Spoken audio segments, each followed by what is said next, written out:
Here we have one of the current stars in the Fox Noise disinformation lineup, Tucker Carlson, a most annoying TV commentator with a penchant for adopting right-wing views while frequently reaching for extremes, such as his current support for Vladimir Putin,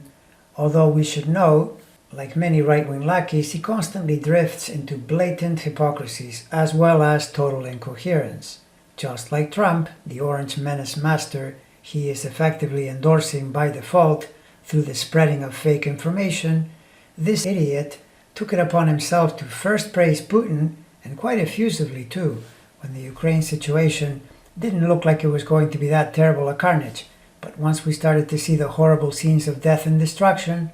Tucker Boy here immediately pulled back to say Putin was really quite evil, only to then fall into the incoherent pit by next telling us that everything that is happening in the Ukraine conflict is really the fault of America, though of course he means the Biden administration, because you can take it to the bank that if the orange cockroach, God help us, were still in charge, Tucker would be saying the exact opposite. Now this is one character who is easy to detest by anyone with progressive views because on top of being a very irritating communicator with a whiny voice, punctuated by occasional bursts of shrill and very inappropriate laughter when he wants to stress a point, What the f***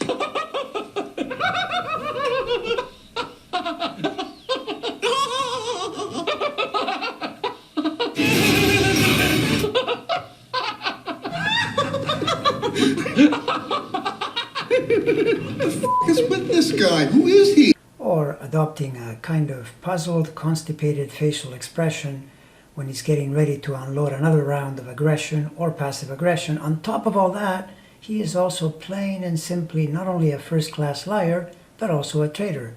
The lies and the inventions pour out of him fire hose style, and like his orange master, it appears he prefers dictators like Hungary's Orban or vile thug Putin to the leaders of democracies. When you put together an elevated Venus to account for an apparently soft demeanor, but in Aries, to reveal either aggression or passive aggression, plus the Mars-Mercury opposition to reflect communication, speech, conveying actual aggression, you start to get where this guy is coming from. And to that, you add Neptune opposing his Sun to explain why he's so prone to making things up, once again in the same vein as the Orange Menace he secretly worships. Being a Taurus, he is traversing through contentious years because Saturn through Aquarius squares Taurus, and if you want to know when the heat is going to turn up, then look to late May, early June, when Saturn makes a station awfully close to squaring his Sun degrees, and I would guess watch for him to go even beyond his usual sordid commentary through the Fox Noise megaphone. Of course, if you're looking for him to really run into a brick wall, such as getting fired from his job,